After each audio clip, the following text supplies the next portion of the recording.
જય શ્રી રામ. રાધે રાધે મારા સાબરકાંઠા અને અરવલ્લી વાસીઓ તમે બધા કેમ છો? 1000 દિવસના ચેલેન્જમાં તમારા બધાનું હાર્દિક સ્વાગત છે. આજે આપણે વધારે વાર લાઈવ રહીશું નહીં, કારણ કે ટ્રેડ લઈ લીધું છે તેનું પ્રોફિટ અને લોસ હું તમને બતાવી દઉં. પરંતુ એટલું જરૂર કહીશ કે આપણા 1000 દિવસમાંથી 100 દિવસ પૂરા થઈ ગયા છે.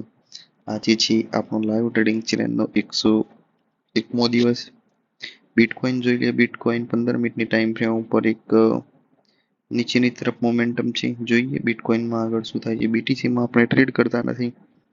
આપણા ટ્રેડ યુરો યુએસડી મને બધામાં હોય છે. યુરો યુએસડીમાં આપણે એક સેલ તરફનો ટ્રેડ લીધો હતો, પરંતુ તેમાં એસએલ આવી ગયો.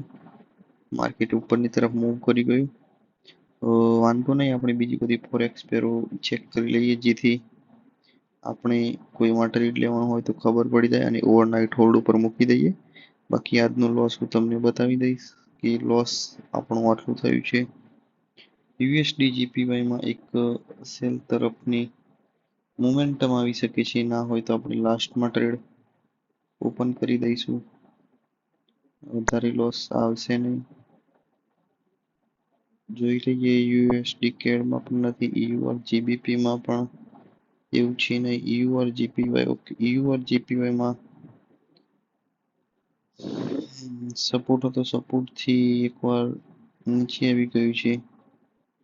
જોઈએ આગળ માર્કેટ નીચે આવે છે કે અપ તરફ મોમેન્ટમ આવે છે. એનઝેડડીમાં પણ કોઈ સેટઅપ નથી. યુએસડી સીએચએફ યુએસઓએલમાં ટ્રેડ કરતા નથી. જીબીપી બીટીસીમાં આપણે ચેક કર્યું. યુરો યુએસડીમાં સેટઅપ જતું રહ્યું. ઓકે, આપણે યુએસડી જીપીવાયમાં એકવાર ઓવરનાઇટનો ટ્રેડ મૂકી દઈએ, હેજિંગ કરી દઈએ. પ્રોફિટ અથવા લોસ ગમે તે એક મૂકી દઈએ. જો આજનો લોસ હું તમને બતાવું $0.61, પરંતુ આપણે યુએસડી જીપીવાયમાં હેજિંગ કરી દઈએ પહેલા.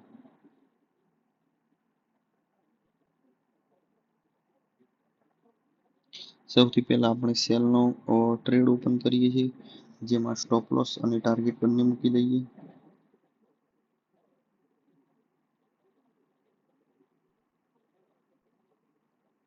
ચલો, સેલનો સ્ટોપ લોસ મૂકી દીધો છે અને ટાર્ગેટ આપણે ડબલ મૂકવાનો ટ્રાય કરીશું.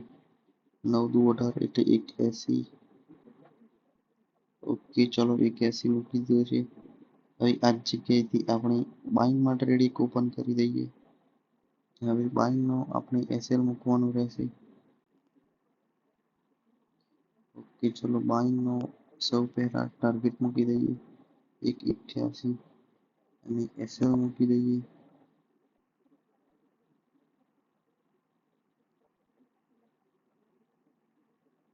ચલો એસએલ રાખીએ છીએ $1.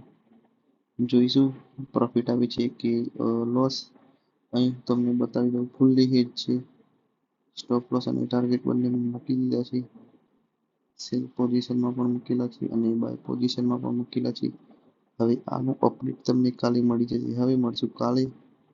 ત્યાં સુધી બાય બાય.